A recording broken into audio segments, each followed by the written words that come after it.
Welcome to the podcast From Heartache to Healing and Hope.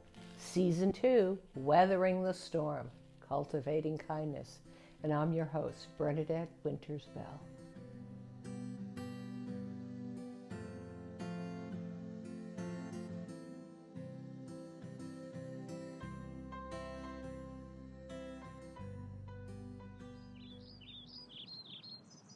Welcome to the podcast From Heartache to Healing and Hope. And I'm Bernadette Winters Bell. And wait till you see who I have as a guest today, Cathleen Fanslow, a dear friend for a long time that I get to share with you today. Welcome, Kathy. Hi Bernadette. How are you? Hi, honey. It's good to see you. It's good to see you too. So since you're of the two of us, know yourself the best, would you be so kind as to introduce yourself to my audience? Sure. Well, first, where I am now is a 50-year retired hospice nurse. But I came into nursing and working with the dying in a rather unusual way. I went to a Catholic high school and started the candy stripers at a local hospital. And then I was so impressed with the way these nursing sisters were that I joined them at the ripe old age of 18. So you became a nun? Yes, I became a nursing sister of the sick poor. And the mission of that particularly wonderful community was to the sick and poor in their own homes. And the majority then, I'm talking way back now, because I graduated from Mary Immaculate Nursing School in 1964. So that's a long time ago. But I love the work and the things I learned from the dying and learning about my hope system. It came from that time because we would go out with our little bags, and I have many stories of my cross getting caught in the subway train and running. Oh no! What, were the doors closing? Yes, the door closed. I'm running along, and thank heaven it was on elastic. And just before I hit the wall, the elastic broke. So I have many stories, wonderful stories. But the crux of it is, and the thing I loved the most was we would go and take care of them in the daytime. And then we would go back at night and people would pick us up. The families would come and get us. And we would stay with those families and the dying through the night or until they died. Yeah. So, and that was, I did that for 16 years. Now, were these people in the community, Kathy, or were they other nuns that you were taking care of? No, there were no. These were just regular people in the community. Most, I would say, the majority of the people that we took care of were cancer patients. We had others, mixed in, right? But the majority were cancer patients. Yes, yeah. So, and it was such a wonderful experience because oftentimes, like if you're working in a hospital and you're working with someone who's dying, but then you leave, you go off shift. But this, I was able to listen and hear and be taught by the dying in a way that was really extraordinary, and I really thank God for it every day. Yeah. It's pretty amazing. So at that time, who would have made the referral for the nuns to come in to take care of someone? Yeah. Because hospice wasn't even really a concept in this country. No. Right. Hospice, really began with Elizabeth Kubler-Ross, and I studied with her, which was wonderful. Yeah. Where did you study with Elizabeth? In Chicago. Isn't that amazing? And it was 2 weeks, and it was the most wonderful 2 weeks in my life. And the last day she invited us to her house for a lunch. And I got to meet, I of course I was a nursing sister. We were from Brooklyn. Her husband was from Brooklyn, and he was the bartender at the lunch. So I had a wonderful talk with him. And at the end of it, Elizabeth said to me, "In you, I've lit a candle, and I'll be happy to see how it glows. Oh, Yeah, and that was 1962. No, how sorry, 64. I had just how graduated from amazing, NYU. Kathy, that Yeah, she was able to see in you that she had lit a fire. And of course, lighting a yeah, candle is a lovely way to say it. And yeah, she knew that you would take it forward. yeah. She did. She did. And that was the beginning of a relationship. If she was ever in the New York area, I could go to her workshops or go to the final day or Mhm. evening, when I started to write my book, she encouraged me because she wanted to write something on hope, but it wasn't the time for her. It was too Mhm. early. So, and she read my manuscript before she died. Isn't that Yeah, amazing? yeah. So, I was yeah, speaking with David Kessler, who has written books and is right. a wonderful name in this field. Um, and he worked with Elizabeth and studied and wrote books. And I Yeah, mentioned your name, and he goes, "Oh, yes, yes, I remember yeah. hearing about you." So it's Oh, amazing how all these connections come together. oh yeah. Oh yeah, it's wonderful. With the nursing sisters, it was such a wonderful experience. But then I realized, and as I say, I was there 16 years, Hmm. but then I realized that I outgrew religious life. We had had Vatican II, and we were really more in regular clothes and things. But I had gotten a traineeship and a scholarship to NYU for nursing for a master's. And I think that experience, um, and learning, from Dolores Krieger and Martha Rogers, and really amazing, amazing women nurses, educators. I kind of realized that although I love the religious life, I as a person had outgrown it. And it actually was a big step forward for me because it freed me then to develop my death and dying courses, my hope system, Wow. yeah. Was it So hard to leave the religious life even when you knew you had outgrown it? yeah, well, what I did and what I think is so important is I went for counseling. Mhm. And I went into a Franciscan priest on 34th Street. So I was working in Nassau County, and I knew every railroad stop on Nassau County on the Long Island Railroad. So I would get the train, go in and see him, and then come back and either, go home to the convent or finish my cases.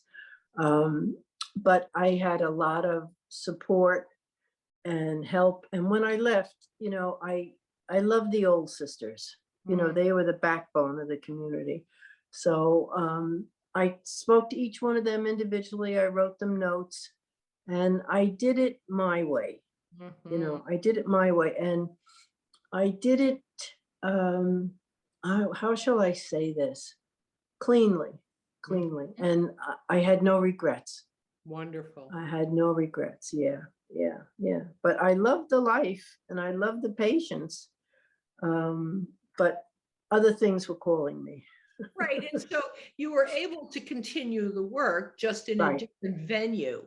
And isn't That's it right. wonderful, like you say, to freed you up, that when we are willing, able, and forced in some ways to Mhm. take that next step and grow, you Right. know, it's Yeah. hard, but it's freeing, Oh, it is. It is Yeah. because it opened up a whole new world for me, you Wow. know, and uh and the freedom of being able to travel and teach, and Right.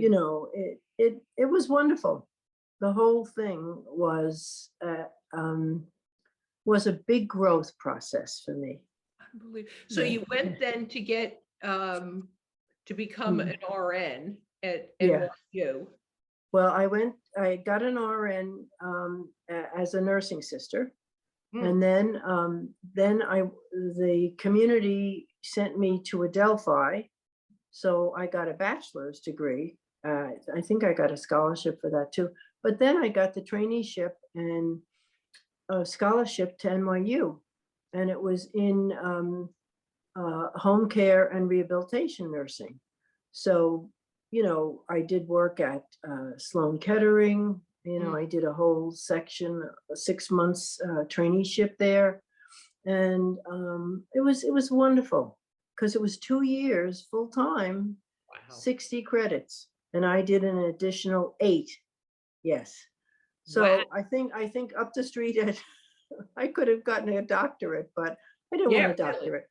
Yeah. It was very intense. And that was a master's course? Yeah, that was, I came out as a clinical nurse specialist in oncology and thanatology. Wow. Yeah. I wonder is that still a degree someone can get? That's so interesting. Yeah, I think more it's now really more nurse practitioners. Right. Yes, yeah, and they're at the master's level. Yes. The clinical nurse specialist, really, you don't hear about it too much. Right. That's what I was Yeah, thinking. right, yeah, because that was 1972, and Right. here we are, almost 2022. Right. So, Exactly. yeah. Wow. Unbelievable. So Yeah. after you graduated, where did you go Well, professionally? I stayed, I started the visiting nurse service of New York Hospice Program. Mhm. And that was amazing. I was the clinical nurse specialist there. I was the teacher and educator for that program. Yeah, and that was in Bronx, Manhattan, and Queens. And then I was there for quite a while. I forget how many years. And then I went and worked in radiation therapy more to understand the treatments for cancer patients. Then I went to Long Island Jewish, where I was a clinical nurse specialist and started my death and dying course. And it was wonderful. I loved it. I loved it. And then I was asked to become the director of nursing for Calvary Hospital. Mhm. And that was not too long uh, a job for me. But what I loved about it was I had connected with the cancer care technicians, and I taught them and I taught the nurses, and it was an amazing experience. I loved it. I just loved it. Yeah. And then I came out, I finished that, and then one of the first hospices in New York, in Nassau County, I was part of that. That And was is it Hospice Care of Long Island? Long Island? Yeah, and I think that's where we met, wasn't That's it? exactly where we met. And that was the first certified hospice in New York State. There were Right. other ones like at Mercy Right, Hospital. This was the first certified one. right. Yeah. Did you start there in nursing or bereavement? No, I started in nursing. I Mm. started in nursing, I think, and then I moved to bereavement because I realized that although I was still teaching my hope system and death and dying and all of that, I continued to teach and do seminars, all over the country, all over the world, Switzerland, France, Germany, Canada. Amazing, amazing, amazing. But and then I got married. So and my husband was the pastoral care director in VNS for hospice. So we were kind of a hospice family, Right. Yeah, yeah. So it's just been a wonderful, wonderful life. But my going into bereavement was something, I think all those years working with the dying and with their families and developing the hope system, I think I realized that there was something so necessary in bereavement and in helping those people heal that I was just drawn into it, Right. drawn into it. And I can't even remember how many bereavement groups I worked with. We can't did a even- lot, right? Yeah, we did. know, When you're in that world and you were the nursing part and I was the social work part, that you, after a long time, you realize that the people that are ill are very well cared for in the Right. world we were in. Right. And we're able to have a beautiful, comfortable, blessed death passing. Right. Right. And then it was done. Yeah. Right. Prior, like if they were in the hospital or wherever.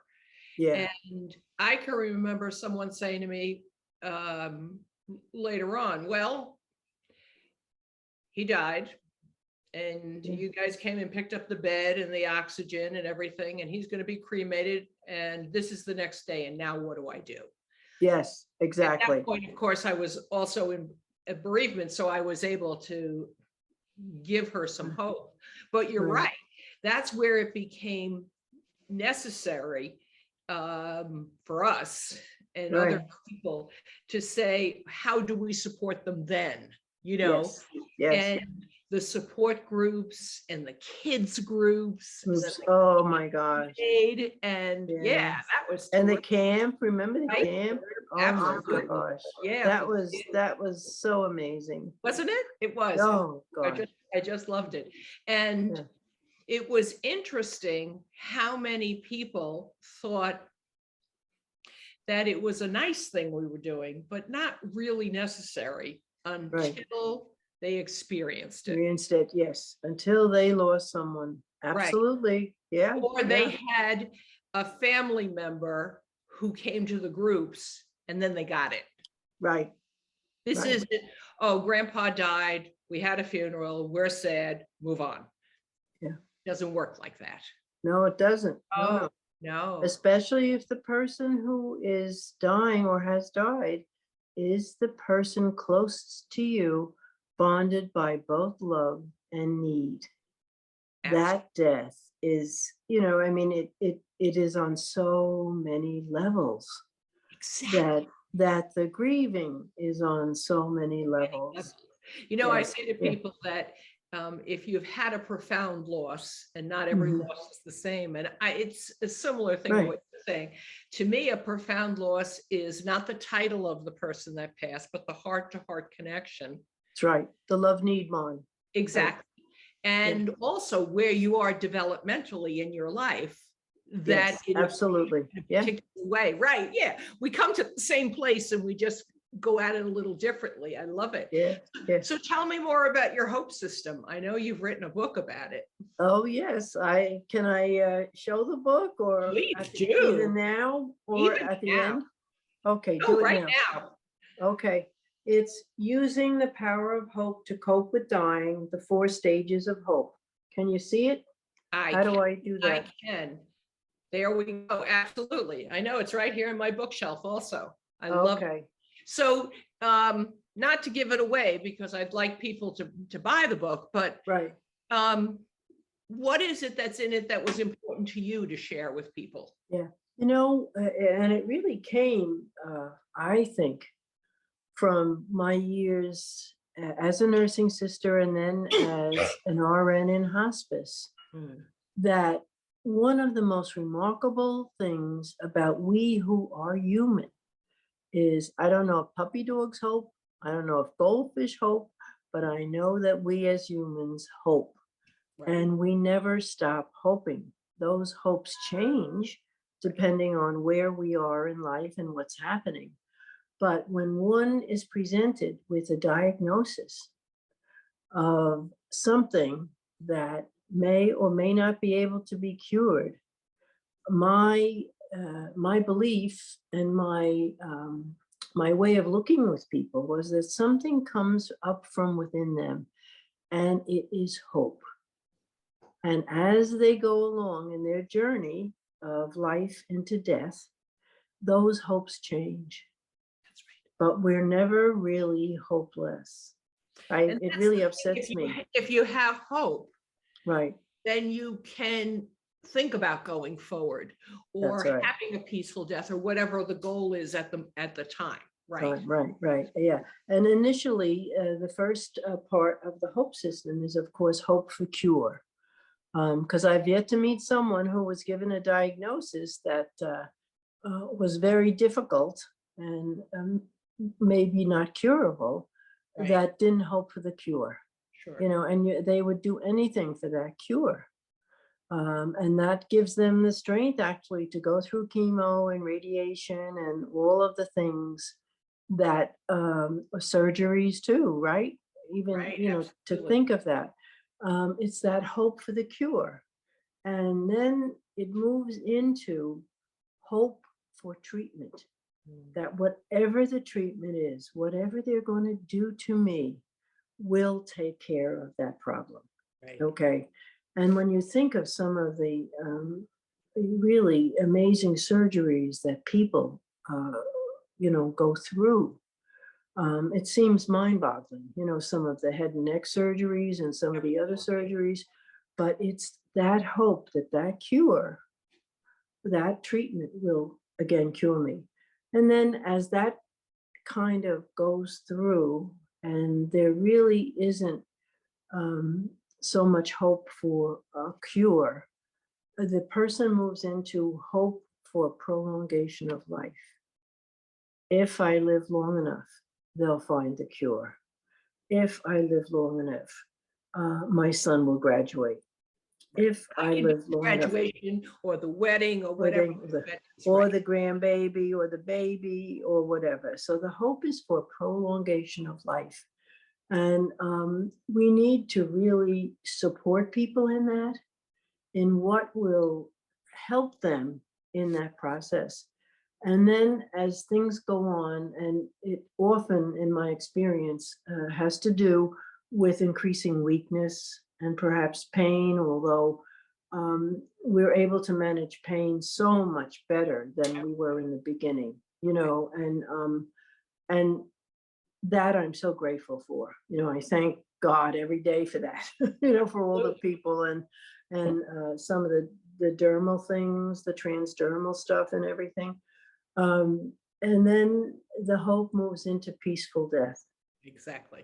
Yeah. So, and we need to be very present to people in that and help the families particularly, because the patient, it's very important that they finish their business, whatever that business is.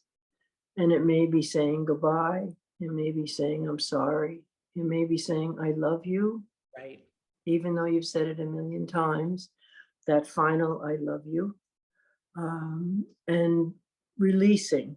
Okay. So it's the complete picture or life of the person from the beginning of the journey till the end of the journey. It's interesting when I talk to people that as someone's going along in the journey, Right. as they get along and closer to the end, they'll be doing life review and preparatory work. Right. And a lot of that can happen when they're conscious or sleeping, and I said, somebody might wake up and talk about 1942 and the bike that they had, or the bike they should have had, and it should have had a basket and a bell. Right. I said, no need to say, oh no, it's not 1942 now. Now it's, Oh yeah. 2020. No. Because this isn't updating them. They're telling you what they're going through. And as my dad, life review, they're doing putting their ducks in a row because they can't change anything, of course. But they can say, my life had value. And these are the things I'm reviewing now. Right. I apologize to this kid in kindergarten that I kicked. And then, I accept the apology of this, whatever it is. Yeah. Because as we both know, it's the little things that come up at the end, not the big things. Not the big things. No. Right. And if we're there to say that their review is perfect for whoever they are, and even somebody that has not led what others might think of as a good life, or they had done some terrible things, they need to know that their life had a value. Right. Yes. Yeah.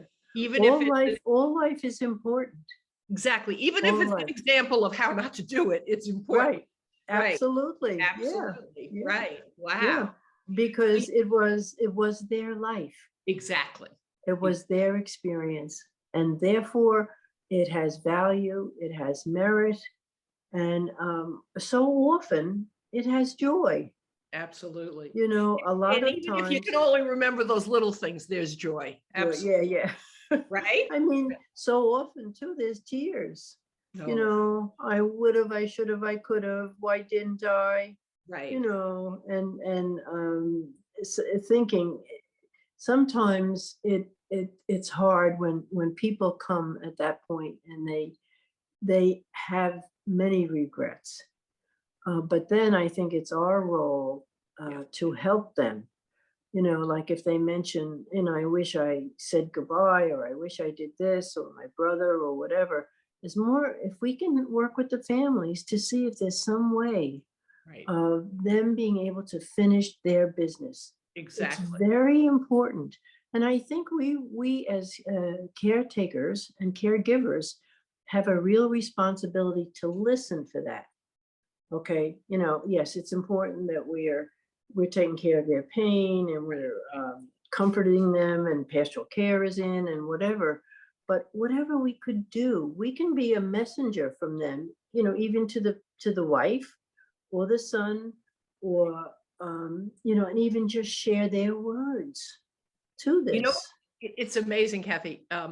I walked into a hospital room one time. The patient was dying, and I just met the family. And I met with the Mhm. husband and 3 children and her sister, whoever it was, at the house. And then we caravan to the hospital. Mhm. And when we go in, I hear someone talking in the room, but there's no one in the room but the patient. Ah. Oh, this is modern stuff. So it was a tablet, and her Oh. sister down in Atlanta, Georgia, was there and talking to her sister and being part of the process. And I thought to myself, well, welcome to the future, you know, Right. Yeah. because now I was thinking Now of it what can you're saying be. now. I didn't have to say to myself, remember these words so you can tell her sister that she said. Her sister was right there listening. Like it's Right. a whole new world now, you Oh, know? it is. It is. Yeah, And it's really wonderful. absolutely. It's really wonderful because it gives them enough distance to Yes. be able to. I mean, sometimes when you know yourself, when you're right in the room and you're talking to this person and they're hurtful or angry, it's Right. very hard. But Absolutely. if they're in Louisiana, but their face is there, they can hear you. That's Both different. people have enough distance to be able to give the love and accept it and Right. not go into the, I remember when you did this to me when I Yeah. was 12 You or should whatever. have, and Yeah, blah, blah, blah. exactly. Yeah. Exactly. Yeah. Wonderful. Yeah. So you Yeah. did that for so many years, Yeah. as I well know. Yeah. And what is it, my darling, that you're doing these days?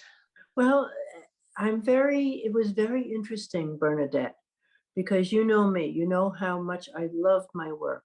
And Right. I thought, I don't think I can ever retire. I love this work. I love these people. Each home I go into is like a new novel, you Mhm. know, and That's a sooner or great way later to put it. yeah, Yeah. the Yeah. skeletons come out and you become the marriage counselor and the child thing and whatever, whatever, Absolutely. whatever. But and I thought, oh, and I loved it, loved it, loved it till the end. And then all of a sudden, I was done. Mhm. I was done. And it was amazing to me because, as I say, I never thought that I would actually stop that active work. Right. So, and about I think this is an important thing Mm. for anyone listening who might be in the helping professions Mhm. and working with people in crisis or at the end of life or whatever. I remember I was sitting outside and I don't know if I was praying or meditating or reading a book or whatever. All of a sudden, I just felt things fall off me. And I was like, what is going on? You know? It wasn't distressing. It was gentle. It was peaceful, but it was very, very real. And I could feel it. And I said to myself, oh my gosh. And it took me a couple of, not that day, but maybe the day or the day after. And I'm like, my goodness, what was that? And I realized it was all the emotions and all the pain and all the tears shed and unshed that I had walked with people on their final journey. And I was grateful. I was grateful that that happened. And Because I then you realized could shed it and it then was I could, yes, then I could let it go. right. And the thing was, I didn't realize the impact Yeah, exactly. until that very day, you know, and Exactly. as you do, I know you do, I worked very hard at the balance when I Oh, was doing that work. You know, I fit in time, I fit in, you know, not putting the answer phone on right, and, right. you know, letting it take the things. And um, I, I really tried all during my career to have a balance, Did the you balance. know, and to have joy, you know, and do fun things. Absolutely. You know, a similar Like go situation. out with you and Rosemary. Woohoo! Go have fun and laugh. You know, I was, as you know, in hospice for over 30 years. And Yeah. when my aunt died, my last aunt, it was Mhm, in 2015. mhm. And after she passed, and I was there, it was peaceful, it was beautiful. Yeah. Um, as I drove down to Florida and I drove back, I knew that my time at hospice was done, Oh. but I wasn't ready yet. So I Mhm. said, I need to say goodbye to the hospice work before I go Right. on to the next thing. That's right. Yeah. And when I kind of got put in the situation, somebody wanted me here where I am now at the Soul Center, Sweetness of Life, and Okay. all women entrepreneurs. Yeah. And they said, you have to be here. You have to. And I said, no, I'm not ready. I'm not ready. And when Yeah. it happened, which was February of 2017, I had Uh-huh. already been doing the work for a year and a half. And Right. then for a while, I worked hospice and this, which, you know, was only Yeah. 60, 70 hours a week. Yeah. Well, I made the yeah, you know how this goes. And I Yeah. made the transition. But when I was ready to say I'm going to do this, the private practice full time before I Fine. started the podcast, I was like you. Okay, I can say I'm done now. I'm done. I've done, I did the work. I love the work. Work right.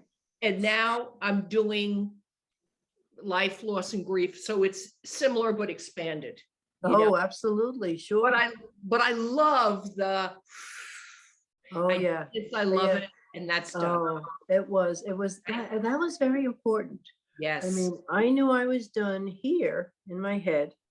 I knew I was done in my heart because I had given everything I could have given, Mhm. as much as I could every day to all the people that came into my life, the Right. families, the dying, whoever. Okay, I really tried to do that.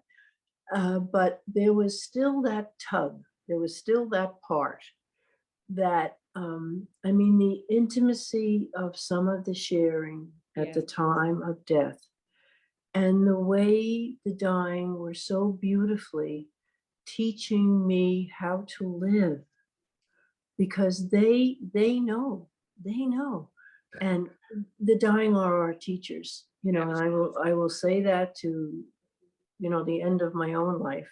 Whoever um will listen to us, Kath. Yeah, right. That's why I'm glad my friend has a podcast. But there was that part. And Right. then when that was gone, you know, it was gone. But Right. you know, and it's like when I work with people, trying to help them to have no regrets. Mhm. And I had to work with myself There you go. There you that when it was the time, when I was ready, that I have no regrets. exactly. Exactly. Yeah, Love yeah, that. yeah, Wow. and it's so peaceful. It's Isn't so it? peaceful. Yes, Yes. Yeah. And you know Right. what's funny about it is it seems easy when we get to that place, but Yeah. that's like overnight success after 70 years, you know? Yeah. Right. We did all the work going up to it, and the Right. Right. actual releasing then becomes what feels like Right. easy, but Yeah. it's more natural at that point. Oh, absolutely. Yeah. You know, in But the I wouldn't trade a day. I right? really wouldn't trade a day. I'm not saying it was easy all the time. No, Some never. Right, families were, it was very difficult. There were right, times in my own life when I was going through stuff that it was very hard, you right. know, but it was still the work. The work was such a gift to Absolutely. be with people at that time. That's right. It's just precious. It's precious. Absolutely. Yeah. And I love, you know, so now that I've retired from hospice and I'm doing life loss and grief and Yeah. um so guiding people to live Hmm. a very full life and to take the passing of someone and fit it into their life, Right. not get Right. over, get past. No, no, no, you don't. You don't. Yeah. You know, so it's You- interesting. So this first year of the podcast, I asked people what gave them hope for the future. And I know you always have hope. mhm. And so I'll ask you two questions. First, what gives Okay. you hope for the future? My hope for the future, just of the future or my own future, What whatever. what gives you hope for the future? I'm Oh, assuming oh, you have it. So what gives you hope? oh, what gives me hope is my relationship with God. Mm, And actually, being retired, I have time that I didn't have. right. I'm very involved in my church. I married a Lutheran pastor, so I went from being Catholic, a Roman Catholic nun, to an active Lutheran, which is fine, which is fine. Being I flexible is love it. important, girl. Absolutely, absolutely.